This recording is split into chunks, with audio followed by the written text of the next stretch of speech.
নমস্কাৰ দিবলৈছো এই মুহূৰ্তৰ এক পলিটিকেল বিগ আপডেট কিয়নো এইবাৰ অৰবিন্দ কেজৰিৱাল পুনৰ জেলত যাব জেলত মোৰ মৃত্যু হলেও দুখ নকৰিব দেশক বচাবলৈ মই আকৌ জেলত সোমাম কাৰাগাৰত থাকিলে মোৰ আপোনালোকৰ বাবে চিন্তা হয় আপোনালোক ভালে থাকিলে আপোনালোকৰ কেজৰিৱালো ভালে থাকিব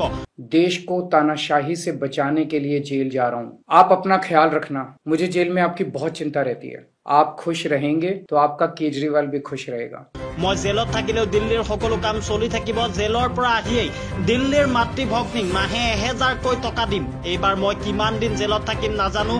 2 জুনত মই আত্মসমৰ্পণ কৰিম আৰু 2 তাৰিখে অন্ত পৰিব কেজৰিৱালৰ অন্তৱৰ্তীকালীন জামিন পুনৰ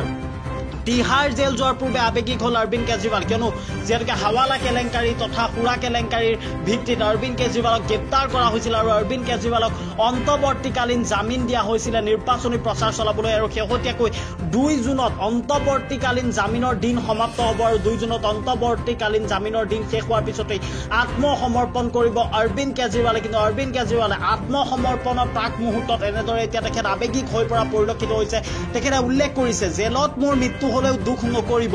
দেশক বচাবলৈ মই আকৌ জেলত সোমাম কাৰাগাৰত থাকিলে মোৰ আপোনালোকৰ বাবে চিন্তা হয় আপোনালোক ভালে থাকিলে আপোনালোকৰ কেজৰিৱালো ভালে থাকিব বুলি মন্তব্য আগবঢ়াইছে দিল্লীৰ মুখ্যমন্ত্ৰীগৰাকীয়ে